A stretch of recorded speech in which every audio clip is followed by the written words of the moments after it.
name's Brad. I'm the president of the Okanagan Charter of Bondslaves. I was born back in Ontario. The good part of Ontario, though, the rural northern part, not the Toronto part. So don't hold that against me. Wasn't born into a Christian family. It was a good family and that, good values and that, but just not faith, not believing or anything. And while I don't have an addiction story per se, at least chemical or alcohol type thing, that God rescued me from, I believe He rescued me from an addiction that was just as strong, just as pulling on my life. And that is money. I was a workaholic. I was always about money. Because to me, money equated to respect and power. The more you have of it, the more people in society, at least, seem to respect you. And the more power it gives you. More ability to dictate what's happening in my life. Because I could control, I could buy, I could sell something. Like I said, addictions, chemical addictions weren't really my issue. There's a lot more, this might be a surprise, but there's a lot more money to be made selling drugs than taking drugs. So that was more the angle that I was actually coming from. I was always chasing something. It was always like there was something kind of missing in life, and I thought it was respect, power. I was looking around me in the world, and that's what the world seemed to respond to. So that's what I was chasing all the time. And I basically kind of summed up that first part of my life with this little ring on my little finger. It's got some skulls on it. They're the see no evil, hear no evil, speak no evil skulls that people in the bike community might relate to. Yeah, life was really about death. It was about what the world said life was about for me. So I kind of summarized, and I don't want to highlight it. That's why I just want to move on from it. Yeah, I was walking around. There was a dead man walking. Then some of the pieces in my life started falling apart because of that addiction to money. Like I said, I was a workaholic, whether it was on the books or off the books. My marriage, my family was suffering greatly from that. My wife was basically at the point where she was about to leave, and she was always like, "You never spend any time with us. Why are we in this marriage? Why do you have kids? You're never around. You're always working." And she had been born and raised as a believer, but when she met me, she felt she had a choice in front of her, and so she walked away from God, because that's not where I definitely was. So when our kids were born, she decided, no, I want them to be brought up in the church. So she started reattending again, and I wasn't. I had no interest. If she needed a crutch, good for her, that's fine. I didn't hold it against her. And if that's what you need to get through in life, that's what you need to get through. So I ended up responding to her demands that I spend more time with the family by going to church on Sundays, because nobody does business on Sunday. So I wasn't missing work time. Any other clients are sleeping in and recovering from Saturday night, so they're not going to be calling and looking for anything either. So I thought, okay, I can give her an hour on Sunday mornings. That'll shut her up.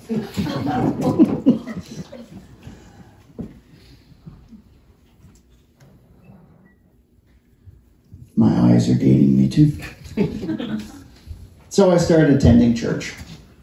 We went to a pretty traditional church just because she had some family that went there, but it really wasn't a fit, and that for her, and that, I didn't care really. It was kind of more legalistic, so it was like, okay, I can go and look good for an hour or whatever.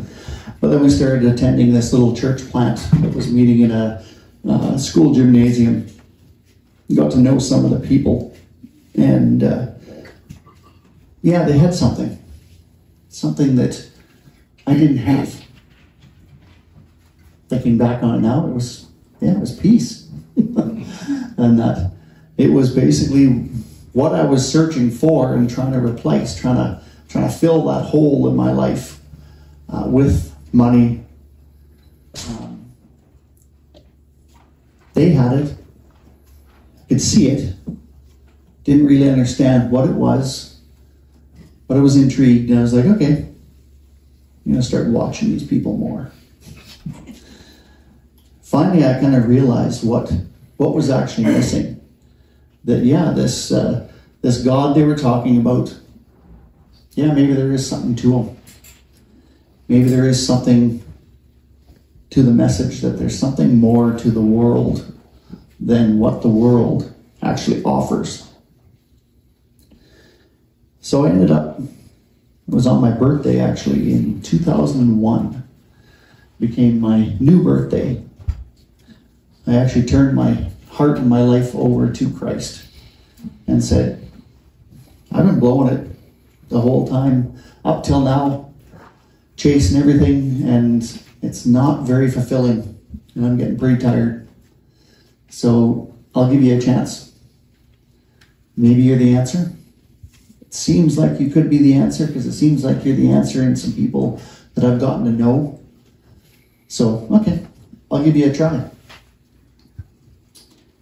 And if there was any doubt that he was the missing piece, words, piece in my life, and that his piece is actually what I had been seeking, it was about a year after, not even quite a year after I gave my heart. I was involved in a company, a startup that did email marketing. And you gotta think, this is 2001, so Windows came out in 95, so we were pretty frontline email marketing when the internet's taking off. We were headed for an IPO that was estimated to be about $10 million, and I was a part owner in this company when one of our partners basically shut out the rest of us and took everything. And leading up to this, by this time we actually had paperwork in place. But leading up to that, before, I remember Tanis asking me, and this was before I'd invited Christ into my life.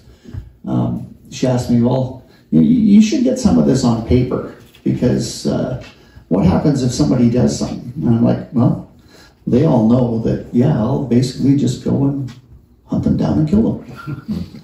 And that, because that's just the way of the world, the way of life, right? So we ended up with that paperwork done. And then a year or a little less after giving my heart to Christ, one of the partners actually does that. And I didn't chase him down. I didn't actually, me and another partner, we kind of explored a couple legal options and then went, this probably isn't worth it. By the time we fight this out, the lawyers are going to be the only ones that actually end up with anything. We're not going to have a company that's worth anything. And that. And something that I've learned to live with since that point is this a battle worth bleeding over? Whenever you're facing a decision, somebody does something, tries to disrupt your peace. Is this a battle worth bleeding over? My phone keeps going to sleep. So it wasn't. And in my mind, when I actually realized that, that's when I think my faith cemented. And I realized that, yeah, there's some peace to be found in this. I've been a biker all my life. Grew up on dirt bikes, moved on to street bikes. When I came to faith, I couldn't really see how that part of my life actually went hand in hand with this new life that I was being called to. So I basically put that all away for about 5 years. Then I went to school because I could feel God calling me into ministry. So I ended up moving to Winnipeg and going to Bible college there and working on a Bachelor of Church Ministries. And while I was there, I ran into this guy at a conference who was wearing one of these cuts. I was like, well, that's pretty interesting. So I ended up exploring it. They were based out of a church in Winnipeg called House of the Risen Sun. And needless to say, a couple of years later, I was a full patch by then and became a bondslave. I actually skipped my second ring. So I went from death to this ring has Jesus engraved on it. So I went from death to life. And then I became a bondslave to Christ. And for anybody that doesn't know what a bondslave is, it's when a slave was freed back in the Old Testament, if his master was so good to him, he was given the opportunity to stay on as a slave. Give up his personal freedom to stay a slave. But it was because he recognized that life as a slave to this master was way better than he could ever possibly have in his own freedom. So yeah, we're bond slaves to Christ. That's what the club's about. We recognize his leadership. It's not a slave type thing where there's abuse and where you traditionally think of slavery. It's slavery by choice because we follow a great master.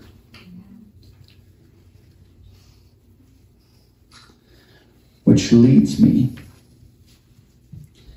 to God using our past. Like I said, I'd given up my bike. Well, I didn't give it up. I just put it in mothballs, but can't do that. So yeah, I dragged it out of storage, and yeah, it's amazing. It's how we go through life and we don't think our experience is something that God can use. We think, okay, yeah, that's BC, that's before Christ. It's part of our old life. We won't ever get to use that. It's good to put it in the rear view. Nah, God uses all things for those who follow him. He'll use all our past mistakes, whether it's just something we've done relationally, something we've done financially, whatever it is. He will bring out an opportunity where you actually get to share with somebody based on that experience and how you've now experienced the freedom through Christ to deal with that differently and hopefully lead somebody else to make that similar choice. So it leads me to the last ring. It's a ring that has a lion head with a crown on it. Because I was dead, then I came to life, and I'm a bond slave to the King of Kings, to the Lion of Judah. He is, as our rocker says, the Lord of our life. It's been a wild ride. I've seen people truly freed from their pasts. I've seen people walking in peace because they've made a decision to invite Christ into their life. So my question is, how about you? I know lots of us in here have turned our lives over to Christ. There's probably some in here that haven't. Today is the day. You can do that. You can turn your life over to Christ and experience that peace. As Aaron said, it's not going to be a daily thing that we just walk in and everything's grand. Every day we have to choose to put on those boots of peace. But when we do, it's freeing. Way more freeing than the world ever could be. So that's my story. Hope it informed you today, is helpful. Hopefully it encourages you to put on those boots yourself and get out there walking.